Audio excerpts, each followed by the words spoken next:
미국에서는 크리스마스라는 말이 거의 없어졌습니다. 그래서 크리스마스라는 말을 사용하지 않고 할러데이라는 말을 거의 사용하고 있습니다.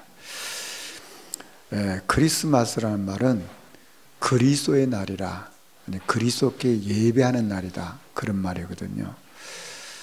원래 미국은 청교도들을 위해서 세워진 나라인데 세월이 흘러가면서 이렇게 변질된 미국의 모습이 나타나고 있습니다. 분명히 사단이 교묘하게 역사하고 있는 일이죠. 자꾸만 그리스도라는 말을 사용하지 못하게 하는 거죠. 왜냐하면 그리스도가 선포되면 사단이 꺾이고 죄의 저주가 무너지고 지옥 권세가 무너지거든요. 그러니까 사단이 이 단어를 못 쓰게 하는 거예요. 여인의 후손이 뱀의 물을 상하게 할 것이다. 유월절에 어린 양의 피를 바라라. 처녀가 아들 낳으니 그 이름을 임마누엘이라. 이게 무슨 말입니까? 그리스도란 말이거든요. 근데 이 말을 사용하기 못하게 하는 거예요. 어느 날 예수님께서 제자들이 물었어요. 사람들이 나를 누구라고 하느냐? 그러니까 뭐 이런저런 얘기 하잖아요. 이때 예수님이 제자들에게 물었어요. 그러면 너희는 나를 누구라고 하냐? 질문했어요. 그때 베드로가 주는 그리스도시요 살아계신 하나님의 아들입니다, 이 고백을 합니다. 예수님께서는 바요나 시몬아, 내가 복이 있다. 이를 알게 한 이는 혈육이 아니요 하늘에 계신 내 아버지다. 하나님이 알게 하셨다, 그 말이에요. 그래서 이 반석에 내 교회를 세울 것이고 음부의 권세가 너를 이길 수 없다. 그 천국 열쇠를 내게 주겠다, 이렇게 말씀하셨어요. 이게 저와 여러분에게 주신 축복이고 약속입니다. 예수 믿는 것은 교회 다니는 게 아닙니다. 예수 믿는 것은 영적 신분이 바뀌어버리는 거예요. 저와 여러분은 누구도 뺏어갈 수 없는 반석 같은 축복이 임하고 음부의 권세가 이길 수 없고 천국 열쇠가 이미 주어진 신분 권세가 바뀌어지는 겁니다. 이게 예수 믿는 거예요. 이렇게 성령 충만한 베드로가 과거에는 그 예수님 말하는 것이 부끄러워서 도망갔는데, 성령 충만한 베드로, 마가다락방 역사에서 성령 체험을 한 베드로는 유대인들 종교재판 앞에서 고백합니다. 선포합니다. 천하 인간에 구원 얻을 만한 다른 이름을 우리에게 주신 적이 없다, 그렇게 선포합니다. 자, 베드로는 뭘 했냐? 그 종교 재판 자리에서 영적 싸움을 한 겁니다. 그래서 지금 이 세상은요, 어떤 싸움을 싸우고 있냐? 잘못된 싸움을 싸우고 있어요. 이 세상, 온통 세상을 보면 전부 다 육신의 싸움, 감정의 싸움을 하고 있어요. 베드로는 이때 뭐 했냐? 영적 싸움을 했어요. 저와 여러분이 정말 영적 싸움의 정인들이, 승리자들 되기를 주 여러분 축원합니다. 예수님께서 제자들을 감람산에 불러 모았어요. 그리고 40일 동안 하나님 나라 일을 설명했습니다. 이렇게 설명하면서 그 제자들 한 사람 한 사람에게 인생에 대한 미션, 사명을 주셨어요. 앞으로 로마가 어떻게 될 것이고, 앞으로 유대 나라가 어떻게 될 것이다.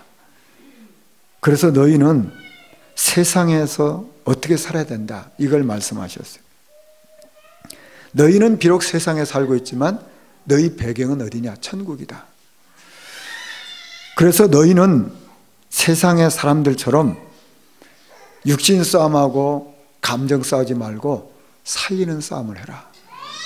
로마를 살려야 되고 유대인을 살려야 된다. 이런 살리는 싸움을 하라고 했습니다. 왜냐? 너희는 천국 배경을 가지고 있기 때문에.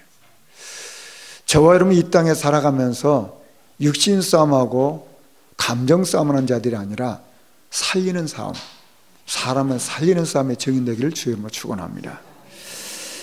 이제 이 제자들이 현장에 내려가는데, 예수님께서 현장에 내려간 제자들에게 말씀했어요. 예루살렘을 떠나지 말라. 내게서 들은 바 아버지께서 약속은 기다려라. 몇 날이 못 되어 성령으로 세례를 받으리라 말씀하셨어요. 오직 성령이 너희에게 임하시면 너희가 권능을 받아서 이제 증인이 될 것이다. 저와 여러분이 꼭 알아야 될 게 뭔지 아십니까? 성령의 역사는 누구도 막을 자가 없어요. 이 성령이 역사하신다 그 말이에요. 이거 약속하셨거든요. 누구도 막을 수 없는 게 성령의 역사니까 너희는 이 땅의 사람들처럼 육신 싸움하고 감정 싸우지 말고 선한 싸움을 싸워라. 그래서 선한 싸움의 증인들이 되라 이렇게 말씀하셨어요. 저는 우리 성도들이 정말 선한 싸움의 증인들이 되기를 주의 이름으로 축원합니다. 그러면 제자들이 예수님의 삶을 통해서 분명히 본 게 있어요. 그게 뭔지 아십니까? 누가복음 22장 39절에 보면 예수님께서 습관을 따라 감람산에 가시며 제자들도 따라갔다고 있어요. 예수님의 그 삶을 보면 습관을 따라 감람산에 뭐하러 갔냐? 기도하러 가셨단 말이에요. 제자들이 그게 따라갔거든요. 옛날에는 몰랐는데 후에 깨달았어요. 아, 이것이었구나. 제자들이 깨달았단 말이에요. 여러분, 영적 싸움하는 거, 살리는 싸움하는 거, 선한 싸움하는 것은 계속해야 되는 것입니다. 사단의 유일한 관심이 어디 있는지 아십니까? 성도들이 은혜 받지 못해서 무너뜨리게 하는 게 사단의 관심사예요. 당연히 축복을 받아야 될 이스라엘 백성들이, 당연히 응답을 받아야 될 이스라엘 백성들이 애굽의 노예가 되었어요. 당연히 축복을 받아야 될 이스라엘 백성들이 바벨론의 포로가 됐어요. 당연히 응답받아야 될 이스라엘 백성들이 로마의 속국이 됐어요. 왜 그런지 아십니까? 하나 때문이에요. 이 복음 언약이 들었는데 이게 자기에게 각인되고 이게 자기 인생에 뿌리 내리고 체질이 안 됐기 때문에 결국 무너진 거예요. 이 영적인 삶의 이 습관, 규칙은 일시적으로 되어지는 게 아닙니다. 꾸준히 반복해서 지속해서 습관이 돼야만 되는 겁니다. 저와 여러분은요, 사단이 교묘하게 속이는 말을 잘 새겨 들으셔야 돼요. 사단은 이렇게 우리를 속입니다. 내가 마음이 내끼고 감동이 되면 해라. 내가 감동도 안 하고 마음도 안 내끼는데 뭘 하냐? 그러는 거예요. 이게 사단이 하는 소리입니다. 무슨 말인지 아십니까? 그럼 바꿔서 말하면 어떤 얘기입니까? 내가 감동이 안 하면 안 하겠다는 거 아닙니까? 마음 안 내키면 내 마음대로 살겠다는 겁니까? 그게 바른 인도입니까? 아니거든요. 예수님은 감람산의 습관을 따라서 가셨다고 그랬어요. 그 말은 그게 당신의 삶이었다 그 말이잖아요. 그냥 감동이 오니까 마음이 내끼니까 갔다 그런 얘기가 아니잖아요. 사단은 주특기가 속이는 거거든요. 내 마음이 중요한 거야. 내가 싫으면 안 해도 되잖아? 네가 마음에 감동이 올 때 감동이 안 오면 안 하면 되지. 네가 뭐 하나님 믿는 것도 마음 편하자고 믿는 거 아니냐 말이야. 사실 이렇게 속이는 거예요. 네 마음이 제일 중요해. 어쩌면 그렇게 창세기 3장의 유혹이 지금도 똑같습니다. 여러분 보시죠. 그 말은 무슨 말입니까? 내 감정이 주인이란 말이잖아요. 내 마음이 주인이라 그 말이잖아요. 사단의 유혹은 똑같습니다. 저와 여러분이 영적 싸움에 승리하는 그 열쇠는 바로 뭐냐면 규칙적이어야 돼요. 습관이 되어져야 돼요. 우리가 예배하고 기도하고 찬양하고 정말 하나님이 원하시는 생명 살리는 일이 그냥 내 삶이 자연스럽게 되어져야 되는 거예요. 이게 몸에 배어져야 돼요. 예수님은 감동 따라 가신 것이 아니고 습관 따라 감람산에 기도하러 가셨어요.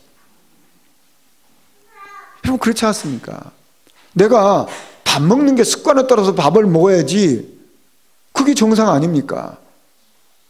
내가 호흡하는 것이 습관에 따라 자연적으로 호흡이 돼야 되는 거지 그게 뭐 감동이 되면 먹고 감동이 안 되면 안 먹고 그러면 됩니까?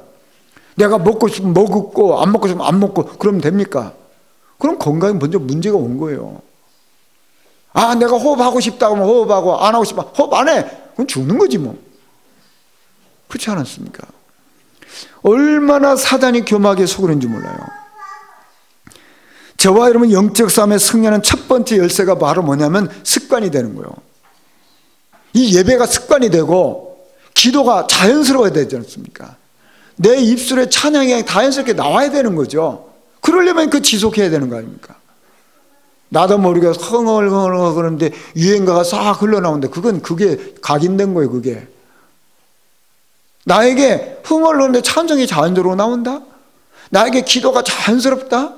그게 행복하고 좋다? 그게 정상이요. 근데 기도 한번 하려면 몸이 꼬이고 이게 잘못된 거예요. 이게 아니 우리 오늘도 예배가 자연스럽게 이게 습관이 돼서 자연스럽게 나와야지 예배 한번 나오려면 막 복잡하고 그거 아니거든요. 안 그렇습니까? 이게 습관이 돼야 돼요. 내 삶, 영적 삶의 습관이 돼야 돼요. 이게 승리하는 길입니다. 이게 영적 삶의 승리하는 비결이에요. 오늘 성경이 이렇게 말씀하고 있습니다. 우리 구주 예수 그리스도로 말미암아서. 자, 그리스도를 통하여서만 하나님 만납니다. 그리스도 이름으로만 사단이 꺾여요. 그리스도 이름으로만 제 저주가 해결됩니다. 그리스도 이름으로 기도할 때 기도 응답을 받아요. 그리스도 이름 붙잡고 나갈 때 우리는 성령 인도를 받습니다. 정말 그리스도 이름만이 유일한 승리의 길로 축복의 길이에요. 이게 우리가 확인돼야 되잖아요. 우리 구주 예수 그리스도로 말미암아 그랬어요. 그리스도로 말미암아 다 되어지는 거예요. 그리스도 아니고는 되는 게 없어요. 이게 지금 오늘 말씀입니다. 그래서 우리에게 그 성령의 성령을 풍성히 부어 주셨다고 그랬어요. 무슨 말입니까? 아버지 약속하신 대로 성령으로 세례를 받으리라고 했잖아요. 그 마가다락방에 임했던 그 성령의 그 풍성함이 지금 이 시대도 똑같이 임한다 그 말이요. 언제요? 그리스도 이름 부를 때. 저와 여러분이 그리스도 이름 부를 때 성령이 지금도 역사하시는 거예요. 저와 여러분 지금도 그리스도를 찬양할 때 성령이 역사하시는 거예요. 저와 여러분 지금도 그리스도 예수 이름으로 예배할 때 성령이 역사하시는 거예요. 저와 여러분 그리스도 예수 이름을 선포할 때 그것에 성령이 역사하시는 거예요. 이 성령 우리에게 풍성히 주신다고 그랬어요. 예수 그리스도와 관계없이 성령이 역사하는 법이 없어요. 그래서 성령 충만은 바로 뭐냐? 예수 충만이고 하나님 충만이라 그 말이에요. 그래서 이 충만함을 부어주셨다고 그랬어요. 그런데 우리로 그의 은혜를 힘입어 그랬어요. 그의 은혜를 힘입어 의롭다함을 얻었다. 그 은혜를 힘입어서 내 힘으로 아니라 내 힘이 아니라 그 은혜로 은혜를 힘입었어요. 내 노력이 아니고 그 은혜를 힘입어서 살게 하셨단 말이에요. 예수 믿는 것은 뭐냐? 내 힘으로 사는 게 아니거든요. 그분의 은혜의 힘으로 사는 거예요. 그렇죠? 그분의 은혜로 말미암아 그리스도를 알고 그리스도를 통해서 우리에게 성령이 역사하시고 의롭다함을 받아서 우리는 그 힘으로 사는 거예요. 이제 우리는 죄인이 아니고 의인이 됐잖아요. 그분으로 말미암아 이제는 우리가 마귀 자녀가 아니고 하나님 자녀가 됐잖아요. 이게 내 힘이 아니라 그 말이에요. 그 은혜로 말미암아 의롭다함을 얻었기 때문에 이제 우리는 그 은혜 받아서 그 은혜의 힘으로 우리는 섬기는 일도 하고 봉사하는 일도 하고 헌신하는 일도 하는 겁니다. 그래서 이 은혜의 힘으로 할 때 우리는 아무 문제가 없어요. 내 노력으로 하면 어느 날 노력에 힘이 빠져버리면 낙심하잖아요. 또 상처받잖아요. 근데 그 은혜의 힘으로 우리가 하는 거예요. 그게 하나님의 방법입니다. 그뿐만 아니라 우리에게 뭘 주십니까? 영생의 소망을 따라 그 누구도 줄 수 없는 영생의 소망을 우리에게 주어주신 거예요. 이거 하나님 주신 거 아닙니까? 자, 이 세상에서도요 소망 없는 사람처럼 불쌍한 사람 없잖아요. 소망이 없다, 그거 불쌍한 거예요. 또 헛된 소망을 가졌다, 이게 인생이 실패하잖아요. 어떤 사람은 세상쟁이가 붙잡고 이게 성공인 줄 열심히 붙잡고 한다, 어느 날 보니까 아무것도 아니라 실패하잖아요. 저와 여러분은 천국의 소망, 영생의 소망이 우리에게 주어진 거예요. 그래서 성도는 눈에 보이는 것을 투자해서 눈에 안 보이는 영적인 축복들을 찾아내는 거예요. 그게 신앙생활 아닙니까? 우리가 눈에 보이는 것을 투자해서 눈에 안 보이는 영적 비밀들을 누리는 거예요. 그게 신앙생활입니다. 그래서 우리는 헌금도 하고 헌신도 하고 봉사도 하고 섬기기도 하고 전도도 하고 그런 거 아닙니까? 그런데 불신자는 어떻습니까? 불신자는 눈에 보이는 거에서 눈에 안 보이는 거 다 내버리는 거예요. 그게 불신자에서 불쌍한 거 아닙니까? 저와 여러분은 이 영생의 소망이 있습니다. 그리고 우리에게 뭘 주십니까? 상속자가 되게 하려 하십니다. 상속자. 그 하나님 나라 기업을 이어받는다 그 말이에요. 쉽게 말하면 우리가 하나님 자녀이기 때문에 하나님께 내쫓되는 거예요. 이건 내 인격하고 상관없어요. 내 수준하고 상관없어요. 하나님 자녀에게 그냥 거저 주는 거예요. 그래서 천국을 상속받을 자가 됐다 그 말이에요. 그래서 저와는 영원한 소망이 우리에게 주어진 거예요. 이게 공로가 아니잖아요. 하나님 은혜라 그 말이에요. 구원받기 전에 우리는 이런 영적인 축복을 몰라가지고 세상 것만 찾고 그게 영원한 건 줄 알고 그걸 붙잡고 살았잖아요. 참 우리가 돌이켜보면 참 불쌍하고 하나님 앞 송구스럽고 죄송하잖아요. 근데 우리가 하나님 자녀된 이것 하나 때문에 하나님의 모든 것이 내 것이 되는 거예요. 저는 이 상속자란 말만 생각하면요, 제가 그 생각이 난다는 거예요. 제가 결혼할 때 저희 아버지가 서울에 13평 아파트를 얻어주셨어요. 300만 원에 아파트를 얻어주셨거든요. 근데 저는 사실은 결혼하면 신학교 다니니까 아무것도 부모님한테 요구한 게 없어요. 그냥 뭐 제가 살 집만 있으면 되니까. 그러니까 결혼 생활을 어떻게 했냐, 그 아파트 13평 아파트가 크더라고요. 뭐가 있어야 되지? 아무것도 없으니까. 뭐 장롱이 있습니까? 뭐 냉장고가 있습니까? 세탁고가 있습니까? 아무것도 없어. 그냥 이불 한 채, 우리가 입던 옷, 그 다음에 우리 자취할 때 쓰던 그릇, 그것밖에 없으니까 방이 얼마나 널널한지 몰라. 널널해 그냥 18평 아파트가. 근데 이제 그렇게 살다가 저희 이제 집사람이 애를 가졌잖아요. 그 이제 제가 신학교 다니고 저는 직장을 다녀야 되는 거 어떻게 하려고 하다 이제 처갓집으로 이제 들어갔어요. 파주로. 그러면서 이제 그 전세금을 다시 이제 받았잖아요. 그거 다 우리 아버지한테 갖다 드렸어요. 뭐 내가 돈 필요 없으니까. 근데 그러고 이제 살았어요. 근데 저희 어머니가 늘 그게 이게 가슴속에 있었나 봐요. 이제 제가 이제 저쪽 서울대면 거기서 살고 있는데 어머니가 자꾸 아이고 좀 아파트를 좀 큰 곳으로 이사를 가자고 자꾸 얘기하는 거예요. 아 여기 괜찮은데 그때 아 그래도 큰 데로 가자고. 돈이 있어야지 어머니. 아 그 큰 데로 가자고. 그 이제 이 아파트를 살 때 어머니가 돈을 많이 주셨거든요. 그 이제 나머지는 이제 그 대부 받았고 저걸 산 겁니다. 그러니까 맞으면 저한테 옛날에 이게 제가 300만 원 그거 전세금 했던 건 제가 돌려준 걸 어머니가 늘 기억하고 있어서 그거에 부담이 된단 말이에요. 이 아들한테 뭘 그걸 줘야 되는데 이제 집을 사는데 이제 한 거예요. 그게 뭐 내가 자식이라는 그 하나 때문이잖아요. 그게 상속자입니다. 내가 아무 상관없는데 내 수준하고 상관없이 그냥 부모가 그냥 거저 주는 거예요. 그게 상속자예요. 아버지께 내 거예요. 안 그렇습니까? 하나님께 내 거라니까. 그게 상속자란 말이에요. 뭐 내가 무슨 뭐 잘났습니까? 아니거든요. 그냥 자식이라는 그 하나 때문에 그런 거예요. 그게 상속자입니다. 지난 우리 이성예배 일부 예배 할 때 유목사님이 그런 말씀하셨어요. 아마 중학생쯤 되는 여학생인데 예배 시간이 되면은 쫓아와갖고 교회 들어오지도 않아요. 교회 바깥에서 손 붙잡고 한 일분 간절히 기도하고 그리고 막 쫓아가는 거예요. 그리고 계속 그러더라는 거예요. 제가 누구지? 이제 궁금하잖아요. 어느 날은 이제 목사님이 이렇게 바깥에 있으니까 이렇게 봉투를 하나 주는 거예요. 봉투. 이게 보니까 11조 이랬고 11조를 이제 얘가 이게 해가지고 이제 주고 딱 쫓아가는 거예요. 참 이상하다. 그래서 이제 물론 흥겹죠. 이상하다. 근데 어느 날 보니까 그날은 저 뒤에 앉아가지고 예배를 첫 시간부터 마지막까지 들으는 거예요.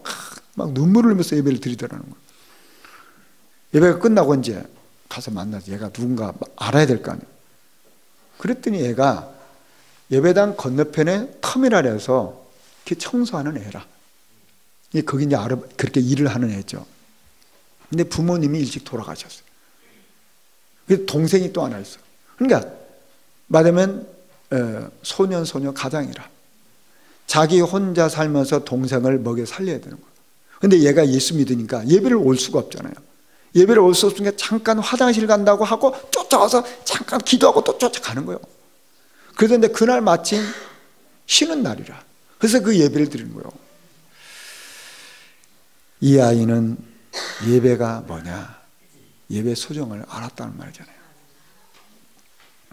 세상에 소중한 것을 알고 산다는 건 축복이고요. 소중한 걸 모르고 산다면 그것은 참 억울한 겁니다. 저와 여러분이 예배가 된다고 하는 것은요, 참 최고 축복 아닙니까? 근데 만약에 내가 예배가 안 되어진다, 그럼 그것처럼 안타까운 게 없잖아요. 여러분, 저와 여러분의 인생이 매주마다 예배가 되어지고 예배가 축복이고 이게 나도 모르게 쌓여서 역사가 이런 축복으로 연결되는 거 아닙니까? 근데 예배가 안 되어진다, 이게 당장 무슨 일이 일어납니까? 아니에요. 예배가 안 되어지면 그것이 쌓여서 어느 날 무너지는 거예요. 마태복음 4장을 보면 마귀가 40일 금식하는 예수님에게 찾아와서 말합니다. 저 돌을 빵 만들어 먹어라. 얼마나 친절하고 고마운 말입니까? 아주 그럴듯하잖아요. 이게 사단의 속임수거든요. 그리고 성경 꼭대기에 뛰어내려라. 그러면 성경 말씀 인용해갖고 천사가 너를 받들어 주지 않겠냐? 사람들이 너를 칭찬하지 않겠냐? 이게요, 이 마귀가요, 성경까지 동원해서 얘기합니다. 사람이 얼마나 너를 알아둘 거 아니냐 말이야. 얼마나 대단한 칭찬할 거 아니야. 박수 칠 거 아니냐 말이야. 그런 거요. 그러면서 나에게 절해라. 다 주겠다. 다 주겠다. 그래 절해라. 하나님 경배하지 면 나를 경배하라. 무슨 말입니까? 사단이 하는 짓이요, 똑같아요. 은혜 못 받도록, 예배에 승리하지 못하도록, 다 줄 테니 예배하지 말아라. 여러분 보시죠. 저와 여러분 예배 승리가 쌓여서 인생 승리됩니다. 예배 실패가 쌓여서 어느 날 인생이 무너지는 거예요. 우리는 영적 원리를 알아야 되잖아요. 그렇다면 오늘 저와 여러분의 참, 오늘이 정말 축복의 날이구나. 오늘이 내가 최고 하나님께 영광 돌리는 날이구나. 오늘이 내가 최고 영적 힘을 얻는 날이구나. 그런다면 이 오늘이 복된 거예요. 여러분, 저와 여러분은 과거는 어떻게 할 수 없잖아요. 미래도 내 손에 없잖아요. 선택은 오늘밖에 없어. 오늘 내가 지금 이 시간 하나님 앞에 최고 은혜를 사모한다. 그게 축복이요. 저와 여러분에게 오늘 일어나는 이 일이 하나님 허락한 일이라 그 말이에요. 이게 만약에 오늘 내가 낙심해 있고 오늘 내가 실망해 있고 오늘 내가 무너졌던 그 인생이 무너지는 거 아닙니까? 오늘 내가 갈등하고 있다. 그 인생이 갈등하는 인생이라. 근데 오늘 내가 참 하나님 은혜 너무 감사하다. 오늘 내가 찬양하고 있고 오늘 내가 기도 속에 있고 오늘 내가 예배 속에, 그 축복이라니까요. 노예로 팔려가는 요셉이 똑같은 상황이에요. 이렇게 생각할 수 있어요. 내 인생이 도대체 뭐냐 이게. 왜 이렇게 빌빌 내 인생이 꼬이냐 말이야. 이렇게 할 수도 있겠죠. 그런데 하나님 나 길을 내가 지금 알지는 못하지만 하나님 내 길을 인도하고 계시구나. 이렇게 생각할 수 있겠죠. 그러면 요셉은 뭘 선택했겠습니까? 내 인생이 도대체 뭐야. 엄마는 일찍 돌아가시고 형들이 나를 괴롭히더니 결국 내가 노예로 팔려가는구나. 내 인생은 정말 꼬이고 이렇게 지질하게 못내 꼬이고 이렇게 꼬이냐. 그렇게 생각해서 미치고 죽었을 거라. 그런데 나는 모르지만 분명히 하나님 내 길을 인도하고 계시구나. 오늘 승리해요. 여러분, 저와 여러분에게 뭐 큰일 작은 일이 있잖아요. 오늘 승리하기를 주 여러분 축원합니다. 여러분, 선택할 수 있는 건 오늘밖에 없어요. 오늘 내가 정말 오늘 내가 예배 승리하고 오늘 내가 하나님 앞에 드릴 나의 기도가 있어야 되고 오늘 내가 하나님 앞에 드릴 찬양이 있어야 되고 오늘 내가 하나님 앞에 드릴 내 인생의 전도가 있어야 되고 이게 쌓여서 역사가 일어나는 거 아닙니까? 오늘 내가 하나님 앞에 드릴 찬양이 없고 기도가 없다. 그거 불쌍한 거요. 안 그렇습니까? 저와 여러분 정말 오늘 승리하기를 바랍니다. 내가 오늘 하나님 앞에 예배 승리하고 오늘 내가 오늘 하나님 앞에 드릴 기도가 있어야 되고 오늘 내가 하나님 앞에 드릴 찬양이 있어야 되는 거 아닙니까? 이게 내 인생이잖아요. 이게 쌓여져서 역사가 일어난다니까요. 그래서 저와 여러분은 숨은 영적 전쟁을 해야 됩니다. 사단이 나에게 무엇을 강의시켰는지 꼭 확인하셔야 돼요. 자, 우리는 내 삶을 살아온 만큼 보고 드린 게 있어요. 내가 살아온 만큼 내가 보고 드린 게 있다니까요. 내가 살아온 만큼 보고 드린 게 뭘까요? 네 힘으로 살아야 돼. 네가 주인이야. 너 인생은 네 것이야. 네가 인도받아야 돼. 너 힘으로 살아야 되잖아. 그게 우리가 들은 얘기 아닙니까? 모든 중심이 나예요. 이게 무서운 거 아닙니까? 우리가 분명히 구원받았음에도 불구하고 여기가 사단의 통로예요. 저와 여러분의 싸움은 혈과 육의 싸움이 아니잖아요. 우리의 싸움은 사단과 싸움이요, 우리의 싸움은 나와의 싸움이요, 우리의 싸움은 죄와의 싸움이거든요. 더 정확하게 말하면 저와 여러분의 싸움은 영적 싸움이고 살리는 싸움이고 선한 싸움을 싸워야 되는 거예요. 내 인생이 정말 로마서 16장에 나온 주역들처럼 보호자로, 내 인생이 동역자로, 식주인으로, 친척으로, 수고하는 자로, 사랑하는 자로, 인정하는 자로, 내 인생이 여기에 늘 방향 맞추면 반드시 사단은 저와 여러분 발 앞에 무릎 꿇어요. 그렇지 않습니까? 그래서 로마서 16장 19절 20절에 보면 선한 데 지혜롭고 악한 데는 미련하라 그랬어요. 사도 바울이 가슴에 있는 그 가슴에 한 맺힌 얘기를 로마 교인들에게 말하는 거예요. 선한 데 지혜롭고 악한 데 미련하기를 바라라. 저는 제 주변에 성공한 사람들을 제가 좀 보고 있어요. 완전 축복받은 사람들이죠. 이분들 보니까 특징이 있더라고요. 그냥 우연히 그런 자리에 있는 게 아니에요. 특징이 있어요. 이분들 특징이 주변 사람에 대해서 감사하고요, 사람들에 대해서 참 감사해요. 그러면 이분들은 뭐 사람들에게 많이 도움을 받았냐? 그렇지도 않아. 보니까 막 부모로부터 막 큰 도움을 받았냐? 그렇지도 않아. 그런데 그 부모에 대해서 참 고마워하고 감사하고, 주변 사람들한테 고마워하고 감사하고, 이런 사람 보니까 축복의 대열이 있고 성공의 자율이 있더라고요. 근데 저는 또 실패한 사람도 제 주변에 보잖아요. 이런 사람은 특징이 얼마나 부모를 원망하는지 몰라요. 주변 사람 때문에 이렇게 됐다고 주변 사람 막 원망하고 그래요. 이게 축복된 사람하고 실패된 사람하고 특징이 이렇게 다르구나. 저는 그게 보이는 거예요. 선한 데 지혜가 있고 악한 데는 미련한 사람들이 성공한 사람들입니다.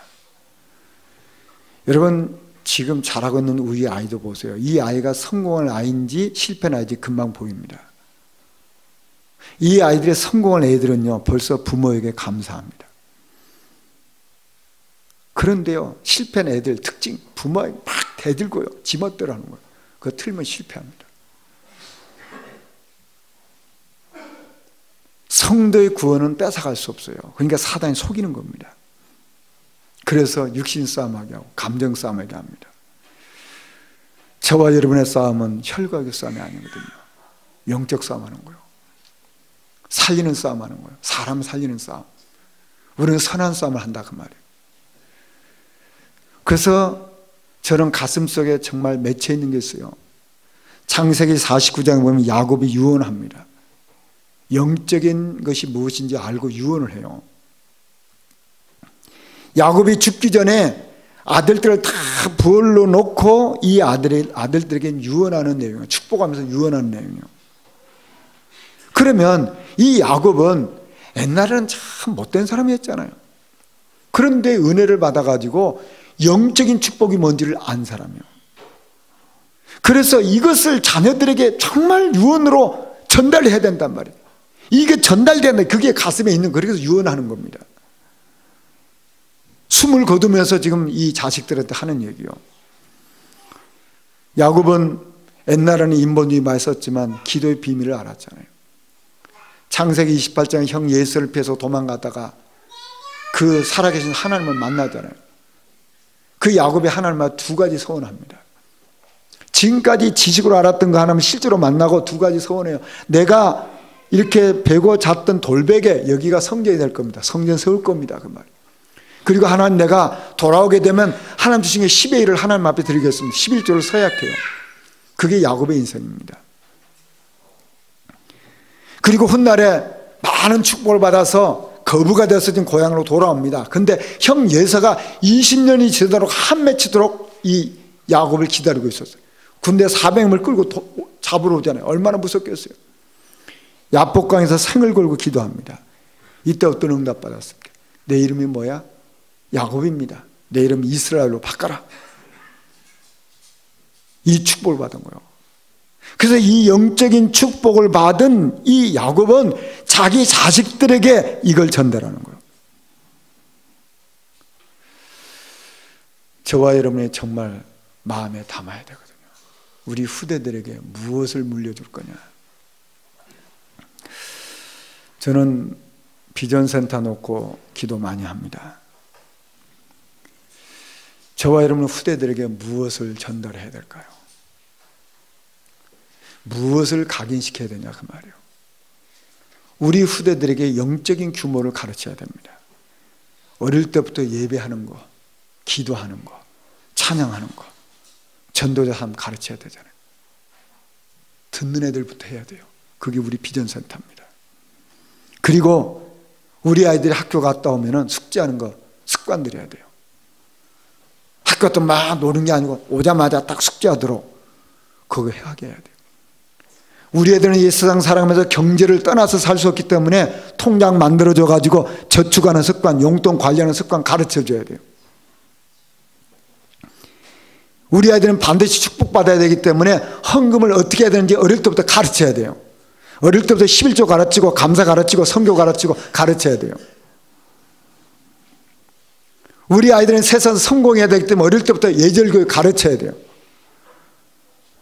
우리 아이들은 건강하게 살아야 되니까 건강을 위해서 운동 어떻게 할까 가르쳐야 된단 말이에요. 음식은 어떤 음식을 먹어야 되니 몸에 좋은 음식, 나쁜 음식 가르쳐서 나쁜 음식 안 먹게 가르쳐야 돼요.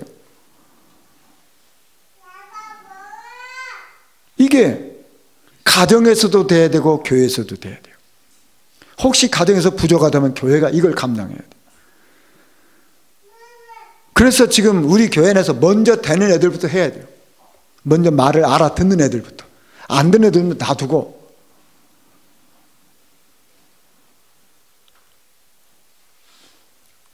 저와 여러분에게 맡겨진 우리 후대들을 복음 엘리트로 세워야 됩니다. 복음 성공자로 세워야 돼요.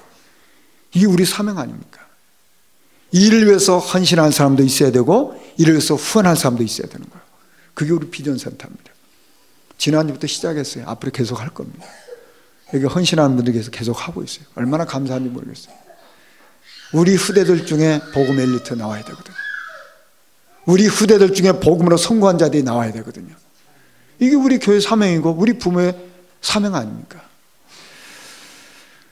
저는 오늘 찬송가 419장을 선택했습니다. 제가 기도하다가 이번 주간 부를 제 찬양입니다.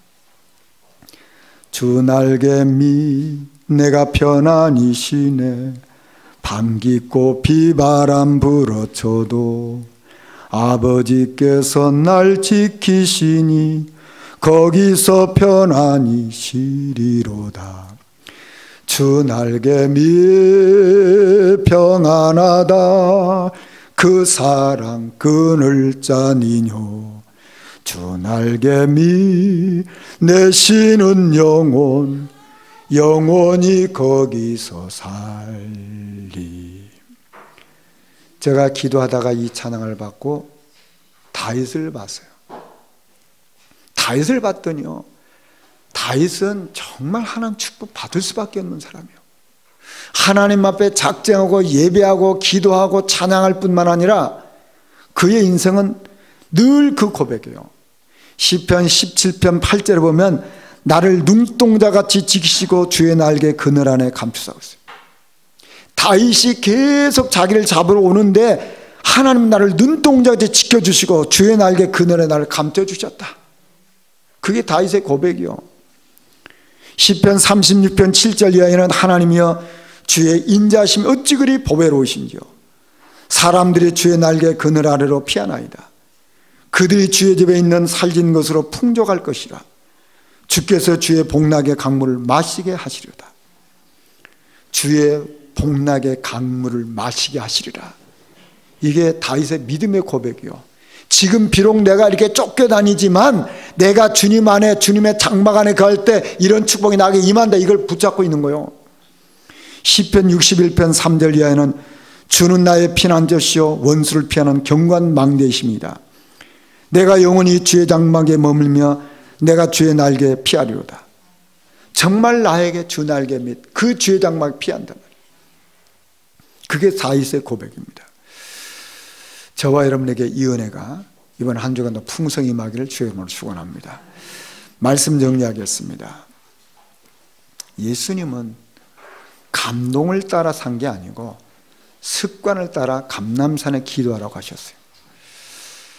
저와 여러분이 예배가 자연스럽고 기도가 그냥 내 삶이고 찬양이 내 입에서 나오고 내 인생의 전도의 방향 맞춰 살면 이게 습관되면 승리합니다. 저와 여러분은 그리스도 통해서 성령이 역사하십니다. 그분이 주시는 그 은혜로운 말씀의 현장에 승리로 증인으로 사는 것이 하나님 뜻이에요. 우리는 이 땅에서 세상 사람들처럼 육신 싸움하고 감정 싸움하는 것이 아니라 우리 영적 싸움하고 살리는 싸움하고 선한 싸움의 증인되는 겁니다. 그래서 우리 후대들에게 영적인 유산을 물려주는 증인, 이 평안을 누리는 한 주간 되기를 주의 이름으로 축원합니다. 우리 말씀 생각하시면 1, 2분 우리 기도하시겠습니다.